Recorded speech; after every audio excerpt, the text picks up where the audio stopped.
invité aujourd'hui de 10h30, c'est l'avocat Gilles William Golnadel. Bonjour Gilles William. Bonjour.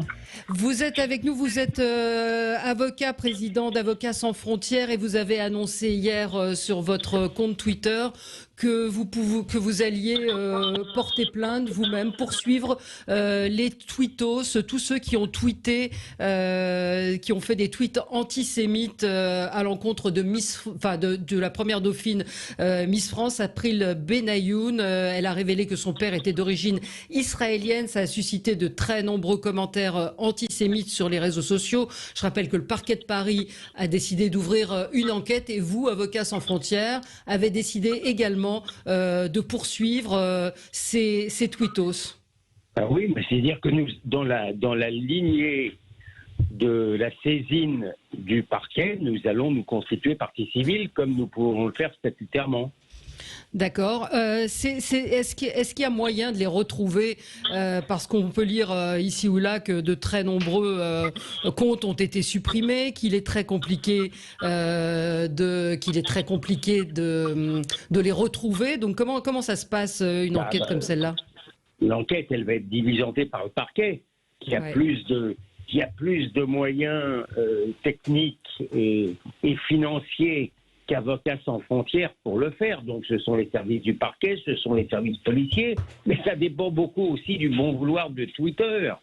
J'ai un peu de mal, et j'ai souvent du mal à discerner la bonne volonté de Twitter qui quelquefois supprime ou restreint des comptes de personnes qui n'ont rien fait, comme par exemple mon ami Alexandre Delval, qui vient d'en être victime aujourd'hui ou hier, et puis qui non seulement ne coopère pas avec les autorités de police, mais même laisse ouvert des comptes de gens qui passent leur temps à insulter les autres. J'avoue que j'ai du mal à suivre l'étrange logique de Twitter qui se caractérise très souvent par le politiquement correct à l'anglo-saxonne.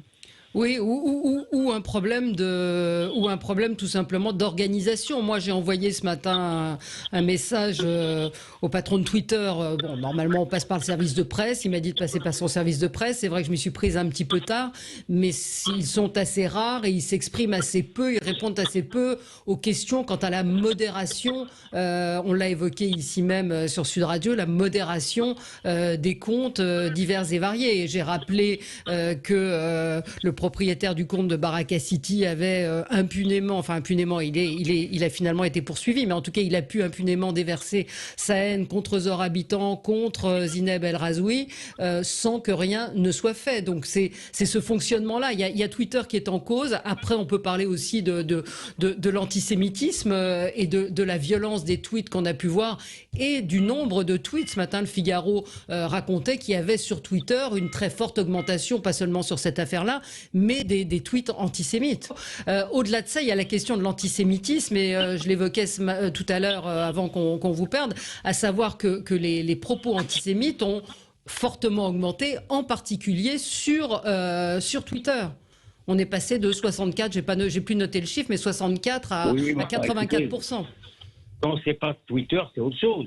Twitter n'est qu'un des nombreux canaux de la haine antisémite ou anti-française ou anti-catholique. Quand ça n'est pas Madame Benayoun qui se fait traiter de sale juive parce qu'elle a le malheur d'avoir son père israélien, et vous voyez que là l'antisémitisme il est via l'antisionisme ou l'anti-israélisme.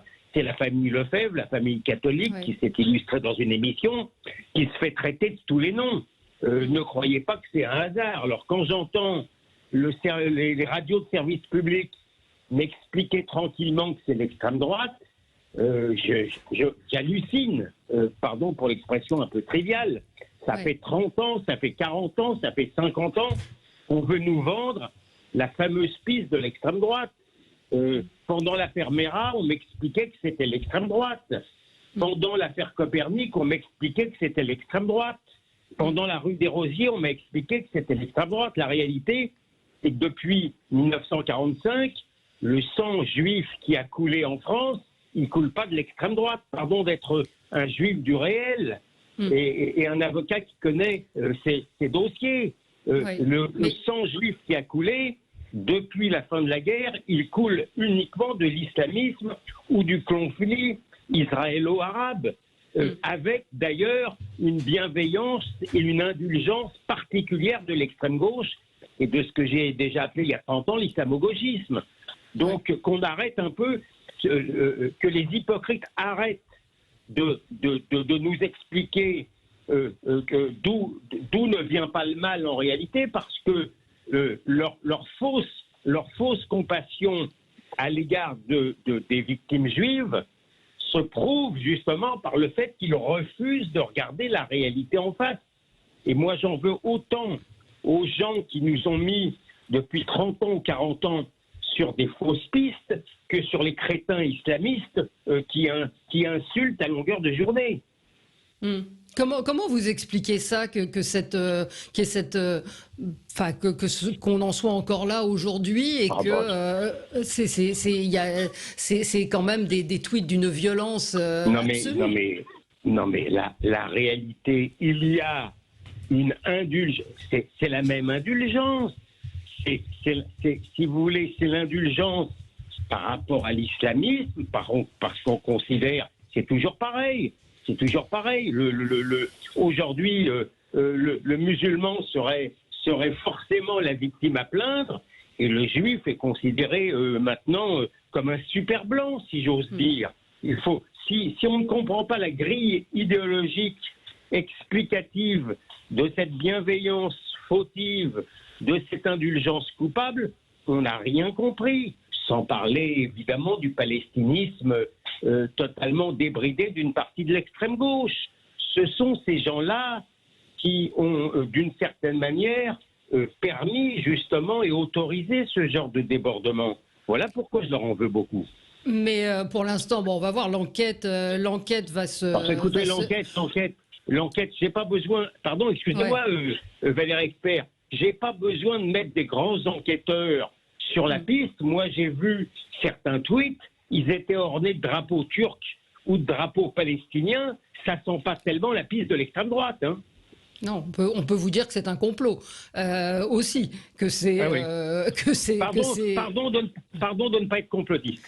Oui, non, mais je vous entends. Certains des auditeurs nous disent, mais elle aurait été de couleur, elle aurait reçu les mêmes insultes, etc. Moi, je n'ai pas vu, et je m'en réjouis. Il y a depuis des années, il y a des Miss qui viennent justement et qui ont été couronnées pour leur beauté, qui viennent des territoires d'outre-mer, et d'ailleurs on le souligne. Eh bien, je ne sache pas qu'il y ait une telle campagne. Oui. Qu'est-ce que Avocats sans frontières va faire? Ça veut dire quoi concrètement? Vous allez vous porter partie civile? Expliquez un petit peu à nos auditeurs ce que vous comptez faire. Oui. Non, mais vous savez, c'est toujours pareil. Dans ces affaires-là, notre rôle est un rôle à la fois de surveillance et à la fois symbolique. Je vous avoue que dans des affaires justement où qui ne sont pas forcément politiquement correctes, eh bien notre rôle de surveillance est assez important. Vous ne pouvez pas savoir comment il a fallu que je bataille, notamment à l'égard de la section de parquet de Paris, pour attirer l'attention de la section du parquet de Paris, souvent d'ailleurs avec peu de bonheur. Lorsque des livres islamistes vendus dans les grandes surfaces, appelant au massacre de chrétiens et de juifs sont vendus, je peux vous dire que quelquefois, le parquet de Paris a regardé ailleurs. La section presse du parquet de Paris a regardé ailleurs. Vous savez, vous avez affaire à un avocat qui, dans ces affaires-là, justement, dont nous parlons, ne se roule pas par terre de joie. J'ai appris, par exemple, pour vous donner le dernier exemple en date, que dans l'affaire du massacre de la rue des Rosiers, où on a mis 40 ans. J'ai vu ça ce matin, effectivement. Eh bien, il y a un vice de procédure qui met la procédure en danger. Je veux dire, c'est l'assassin de la rue de Copernic, le principal suspect. Vous pourrez interroger le juge Strébidic, avec lequel je m'en suis entretenu. Il avait passé des années à le retrouver. Et puis finalement, le type a été raccompagné jusqu'à son avion. Et maintenant, il est au Canada. C'est quand même... On n'a pas l'impression, toujours, dans ces affaires-là, que les victimes juives soient traitées avec un soin tout à fait particulier. C'est quelqu'un qui ne se caractérise pas par le caractère victimaire des choses qui vous le dit. Mais c'est ma triste expérience d'avocat. Hein. Oui. Mais sur la responsabilité des réseaux sociaux, qu'est-ce qu'il faudrait faire? Lever l'anonymat quelle est la solution s'il y en a une? Je suis un peu intellectuellement schizophrénique, parce que en même temps, si j'ose dire, je n'ai pas envie que une très grande police non plus de la pensée, telle que la loi Avia se proposait de le faire, empêche également Internet de fonctionner librement. N'oubliez pas qu'Internet est capable du meilleur comme du pire, mais il y a aussi le meilleur. Sans Internet, eh bien, il y a beaucoup de choses dont vous n'auriez jamais entendu parler parce que les médias bien pensants vous le cachent. Je peux vous dire que j'ai passé...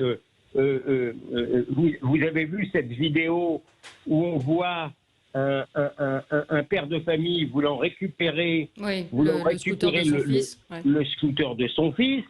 Et il avait un katana à la main pour des vertus évidemment défensives, puisqu'il était entouré d'une bande de voyous qui ne voulaient pas rendre le scooter en question.